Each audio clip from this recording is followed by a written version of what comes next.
what do you think of the new store impact in-store data? Yeah, for us, I think it's really been the missing piece of the puzzle. So having the conversion funnels really allows us to identify where there are problems, so we can see what we're doing well, when the category is performing, we're converting people to purchase, and when we're not. So that allows us to then use the survey-based data to follow up and figure out what's causing that problem. And then we can actually put shopper strategies in place to resolve it and work with the retailers. So is there an example of something where you've definitely used that data where you say it's made a difference to your business? Yeah, we have a big issue around, we're in the cereal aisle and we're trying to sort of get breakfast snacking products in there. What we realised, people don't really look there, so the conversion rates were pretty poor. The attention was pretty bad, so no one's paying attention to it in the first place. Conversion is not very good.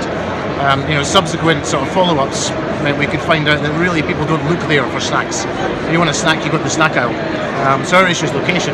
So we're now working on what we do about that. Can we either improve the visibility, get people's attention on the products in the cereal aisle, or do we move? So can we build a business case to move to the snack aisle and compete there?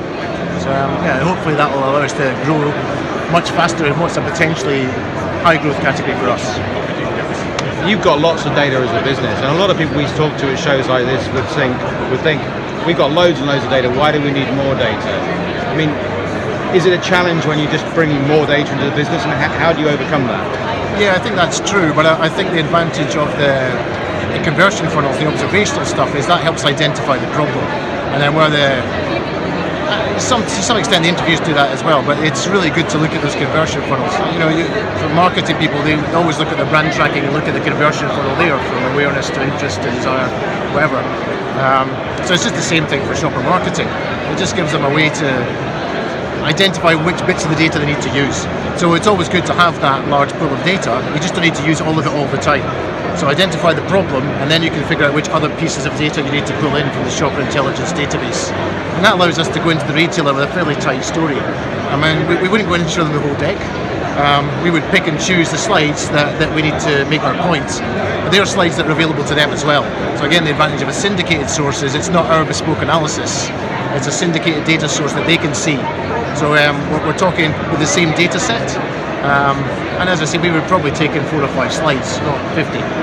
But we can pick and choose the ones that make the point and help us get traction with the retailer and then move forward. Right.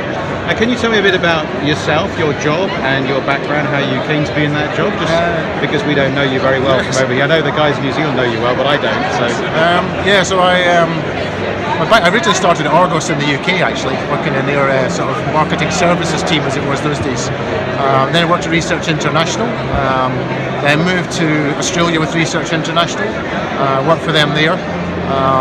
And I was at Nielsen for a while as well. So when I was at Nielsen, I got more of an analytics background. I started working on sort of price modelling and that type of decision hierarchies, that kind of thing. And then also specialised in shopper research, which I picked up at Research International. So I've always worked in sort of research, analytics, shopper marketing, which is why I like the shopper intelligence. It kind of brings a lot of that all together. And your role at Sanitarium? At Sanitarium, I'm the Senior Insights Manager, so I look after sort of insights, any ad hoc customised stuff, qual and quant, secondary research sources, everything from Intel to whatever else we buy, and then the analytics side as well, so looking at category forecasting, price modelling, that sort of thing as well. Brilliant. Thank you very much.